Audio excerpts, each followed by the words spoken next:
So I want to be respectful of your time. This is going to be a very in-depth video. I'm going to try to finish the video within 20 minutes. But I really have a lot to say here, and I got to go off on a tangent to explain where I'm coming from. So for those unaware, what we're going to be talking about in this video is the potential demise of Funko, the company that creates those deformed vinyl Funko Pops that some of you out there in internet land really love. Me, I personally despise them. And I'm going to tell you why in this video. Now, before we go in depth here, I must remind my viewers that this is a collectibles finance channel. I'm not here to walk you by the hand as we talk about the first time you discovered Star Wars, or the first Nintendo video game you played, or the first Batman comic book you read. I really don't care for all intents and purposes. I do have a vested emotional interest in a lot of the items that I talk about on this channel. But at the end of the day, when we talk about collectible finance, that point is completely mute. What we are discussing when we talk about collectible finance is allocating capital to an antique or collectible, either over short term or over the long term, with the end goal being to make a profit, meaning having a return on investment, ROI, for those of you that went to business school like me. Now, before we start talking about the market for Funko Pops, the decline in Funko Pops, the reason why the company is in dire straits, we have to talk in general about the antiques and collectibles trade. Now, a lot of you have pointed out that I like to say the phrase antiques and collectibles trade. This is 100% true. Whether you watch these videos, whether you read the articles that I write for Antiques and Auction News, always at least once I mention the phrase antiques and collectibles trade. Do you know why I use that exact wording? Because the antiques and collectibles trade, while similar and on the same spectrum, they're also very different markets. So this is where we have to start our discussion. And I want to apologize to a lot of my viewers out there. This may be review for a lot of you that have watched every single video that I put out in this channel. For those of you that are interested in learning more, this is really going to whet your appetite towards understanding collectible finance. So on one end of the spectrum, we have antiques. On the other end of the spectrum, we have collectibles. Now, this is going to trigger some of you. The simple definition of an antique is an item that is 100 years of age or more. You can have an item that is selling for $5 on the secondary market.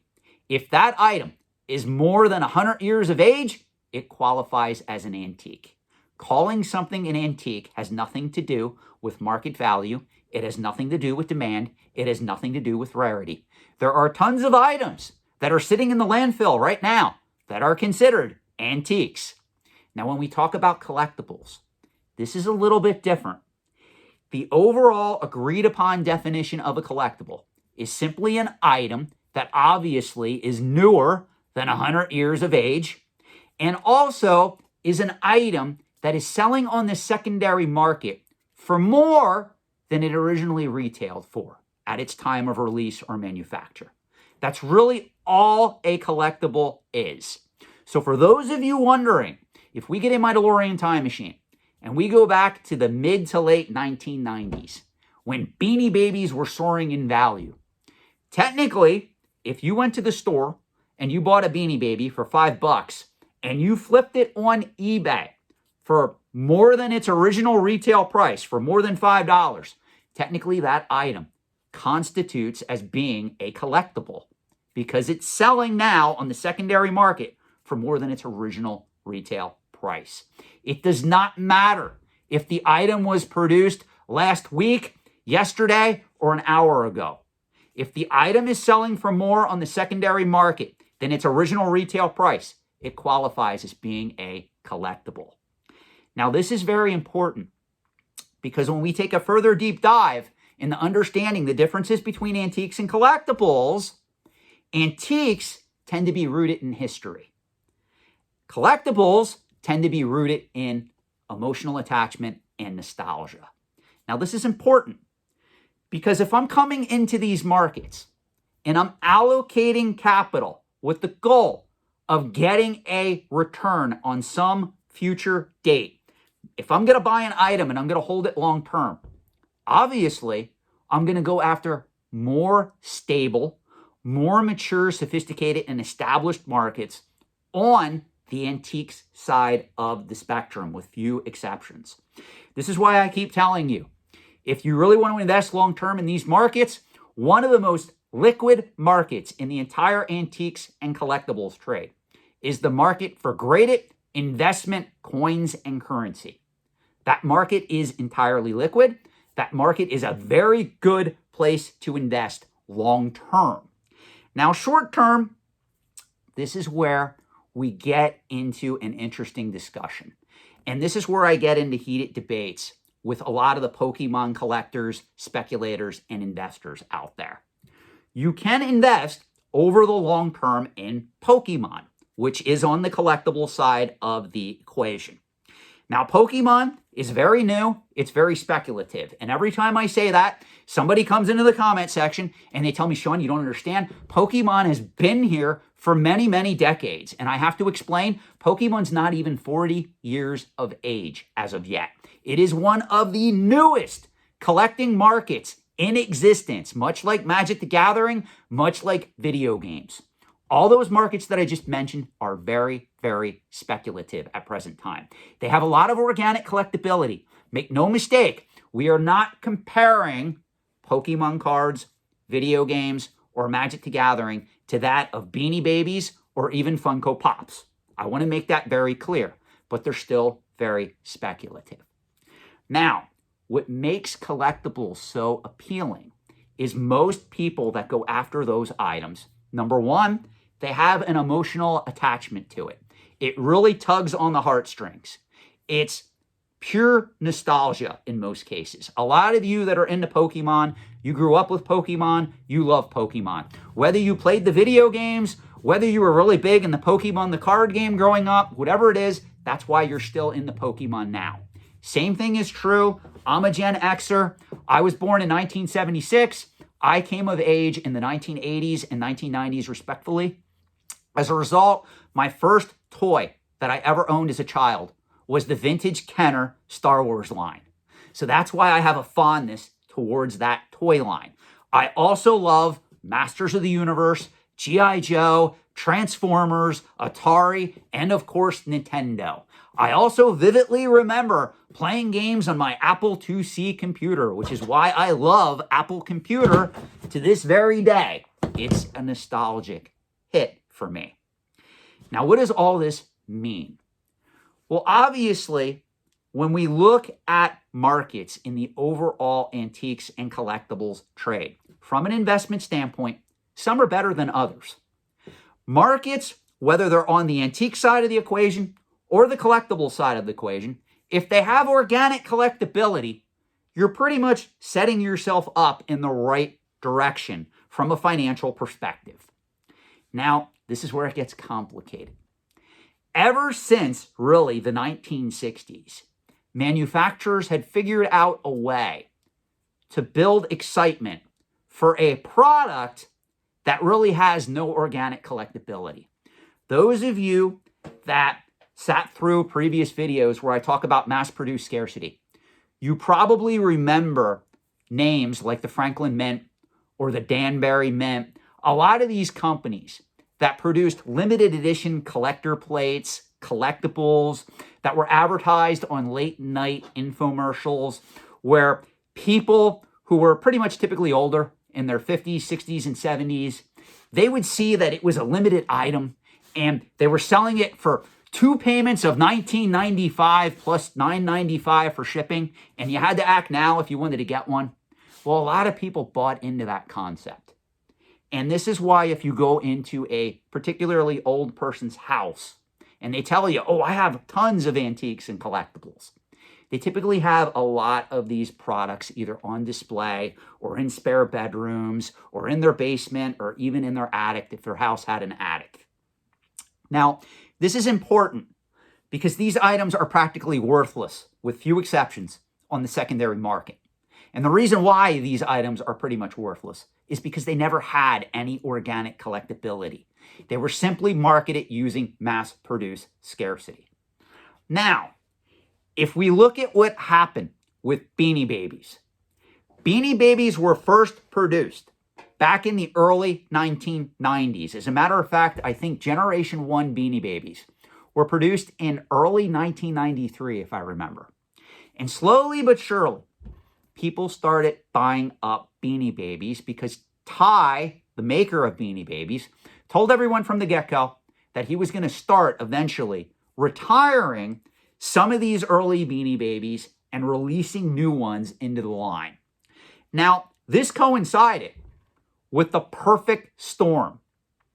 If you guys watch this channel, you know that I was one of the very first sellers on eBay. eBay premiered in September of 1995. It was originally called Auction Web. Auction Web pretty much took the world by storm because now there was a platform where you could sell items pretty much to the entire world. Now, this coincided perfectly with the boom in popularity of Beanie Babies because now you had collectors, you had speculators, you had investors, you had dealers that had access to the stock. And rather than trying to flip it to their neighbor or put an ad in the paper or connect with collecting groups, they could just go on eBay and they could pretty much market it to the world. And this is really what sent the Beanie Baby bubble into the stratosphere. Say that 10 times fast. Now, literally from the mid-1990s, when eBay was first formed, literally to the beginning of the new millennium, literally in the year 2000, 2001, that's pretty much when the bubble burst. But if you actually look at the way Ty, the founder of Beanie Babies, how he handled the production runs during that time, he was a true genius. He knew not to oversaturate the market. He knew not to overproduce the products. As a matter of fact, somewhere on this channel, I'm not going to go look for it, I actually did a whiteboard video where I broke down all the years that Beanie Babies were sold and how many different products were brought to market in each year. And he actually monitored the secondary market so well, he knew to pull back supply when he noticed the bubble was starting to dissipate. That's why to this very day, if you walk into a Walmart, if you walk into a specialty store, if you walk into a Target, you can see Beanie Babies are still for sale, and they virtually have no organic collectibility, meaning the type of person that is buying a Beanie Baby in the year 2025 isn't buying it to attempt to speculate or invest in it. That's what makes the product so fascinating. It started out as a massive investable commodity and quickly shifted to just being that of what it was supposed to be, a child stuffed toy. And as a result, the company has survived to this very day. Now, obviously, with the rise of eBay, with the rise of Beanie Babies as speculative collectibles, there were also other speculative collectibles that were occurring simultaneously. We had Pogs, calling cards. We had Star Wars Power of the Force 2 figures that were released in the 1990s that caught fire. We had Pez dispensers catching fire at this particular point in time. Now, pretty much all of these markets went boom and bust with few exceptions. Now, that said, I do have to state this. Even today, in the year 2025, there are obviously Pez dispensers, there's Beanie Babies, there's Pogs that can be seen selling on eBay for hundreds of dollars, if not more. But you obviously, if you're going to invest in those items, there really is limited future investment potential in those items because the speculative craze, the bubble that sent those items into the stratosphere already ran its course. And this is what makes items like that so inherently risky. Now, what does this have to do with Funko Pops? Now that I'm 14 minutes into the video, most of you turned the video off in disgust and said, what the hell, this guy isn't even talking about Funko Pops. I set the scene for you for a reason here. What Funko did wrong was they did not heed the lessons of Ty, makers of Beanie Babies, of the Pez Company, of a lot of these companies that came before. The reason why they were able to weather the storm through the speculative market that they created is because they had complete control over their products, over their inventory. What Funko is doing wrong, and I'm going to show you how dire it is in a minute here, is the fact that they keep overproducing inventory and they keep making too many variants of the same figures. They have flooded the market multiple times. Several years ago, right around the pandemic, I did a video on this channel where I talked about Funko, who at the time, they were destroying excess inventory. Now, this is where it gets fascinating. You see, I'm going to talk to you guys because I don't know your knowledge in finance. Funko is a publicly traded company. So they actually trade their shares on the open market, on the stock market. As a result, they have to put out quarterly SEC financial reports that talk about how the company is doing financially. Now, one advantage that companies like Pez, Ty, makers of Beanie Babies have is that they're privately held enterprises. You can't buy stock in the Pez company. You can't buy stock in Ty, the makers of Beanie Babies. So they don't have to put out quarterly financial reports. So with that said, Funko recently put out a financial report that was very, very concerning because the company suffered a net loss of $68.1 million over the last 9 months, and they are currently sitting on $215 million in debt. Now, this is not good news for this company going forward. Also, for those of you that are interested in Magic the Gathering and you know the history of Magic the Gathering, the recent history of Magic the Gathering, Cynthia Williams, who was once head or working with the head of Wizards of the Coast, makers of Magic the Gathering, is now the head of Funko. So this is all blown up to the point where the problem with Funko, they do not understand the market that they are selling their products into. They are attempting to oversaturate the market to give a return on investment to the shareholders, not understanding that when we're talking about items that are supposed to have market value above their retail price, also known as collectibles, this is something that you do not do. This is literally the secret to making money in these markets if you are a manufacturer of these products. If you want another good example of a company that really handles the production of their products very well and they continue to monitor the speculative market, the secondary market, Lego. Lego has always monitored the secondary market for their products simply because they need to know when demand is getting a little bit out of control and also where supply is getting out of control. And this is why they continue to retire products and then create new products. Retire products, create new products. It's to keep the brand fresh. Funko, rather than learn from that, they keep producing more and more of the same product. That's why they're in this position. Now, what does this have to do when we talk about investing in antiques and collectibles, whether it be over the short term or over the long term? Well, what a lot of the Timmys, Kimmies, and Poindexters that love to argue with me, that Funko Pops have organic collectability, what they don't seem to realize is Funko Pops, when they first premiered, if you would get in on the ground floor and you would go to the market and you'd be able to buy a Funko Pop at retail price or get one of the Chase figures and you would be able to flip it on the secondary market for a profit, guess what? That was a market that was exciting. That market made a lot of people happy because you could speculate in that market. You can make a lot of quick money over the short term. It was almost like Beanie Babies. The problem is the company completely destroyed that market. And also, people got tired of the market because there was no organic collectability in these items. Let's be realistic. I keep arguing with people about this. Do you really think somebody like me, who pays thousands of dollars for vintage Kenner Toys Star Wars proof cards that are graded by AFA, you guys have seen them if you watch my videos. I've done videos on them where I talk about the thousands of dollars that I pay for those items.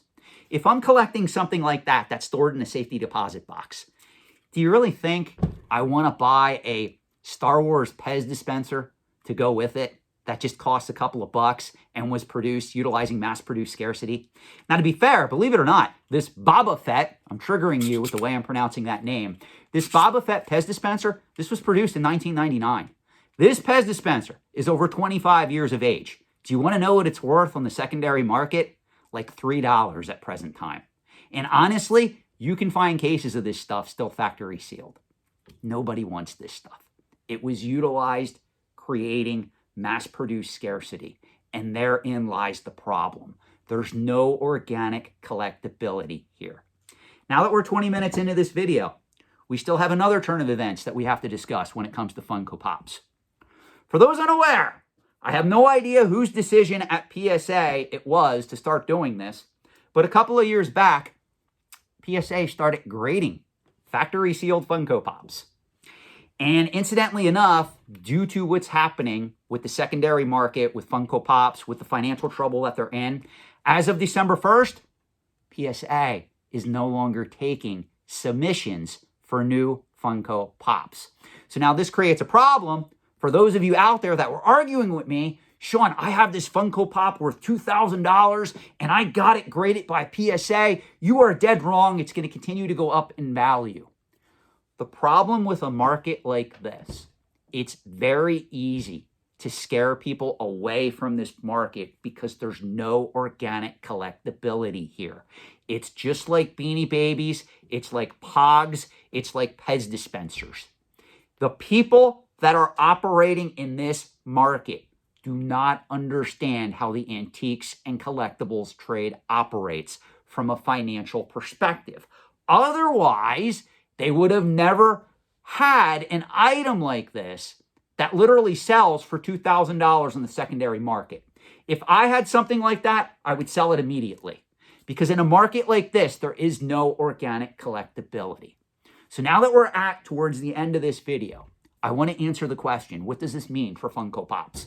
Well, obviously, much like Pez dispensers, much like Beanie Babies, much like certain Pogs, there's always going to be some of those items that are going to sell for a premium on the secondary market because people want them, not because they are investable.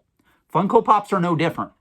The problem that we have here is with the decline in the company, with the decline in PSA not willing to grade these items, new would-be speculators and investors are going to look at this market and finally see it for what it is. And that, in turn, is going to accelerate the downfall of this market. Now, for those of you that disagree with me, this isn't going to take place overnight. This is going to take place over a period of years. So please do not come into my comment section 6 months from now and go, Sean, you were wrong. The market didn't pop. It's going to be a slow, steady decline. Now, if Funko can either file bankruptcy and do a restructuring, or maybe they get taken private and bought out by private equity, and somebody comes in and rearranges this company, actually restructures it with a profit motive in hand, they could potentially turn this around. And Funko then could be like a Pez. It could be like a Ty, still making Beanie Babies 10, 20 years from now. But the collectability of these items is limited, guys. If you want proof, understand how the antiques and collectibles trade operates. And your first clue is why we call it the antiques and collectibles trade. Once you learn how these markets work from a financial perspective, you will never ever be caught up in a financial speculative bubble like this ever again, unless if you just like the product. Again, there's people out there, they love watching my videos and they just like collecting this stuff. If that's you, no harm, no foul, my brothers and sisters. But if you're trying to invest in these items, I'm sorry, you might want to look into a 50-year mortgage, because believe it or not, those are now a thing, and the people who take out 50-year mortgages obviously have never been to business school. They've never studied finance. Because if you're going to sign your name next to a 50-year mortgage, I have no hope for you. And if you're going to invest in something like a Funko Pop over the long term, I also have no hope for you. Thank you so much for watching the video. Let me know your thoughts in the comment section below. If you are subscribed to this channel, I will see you in another upcoming video.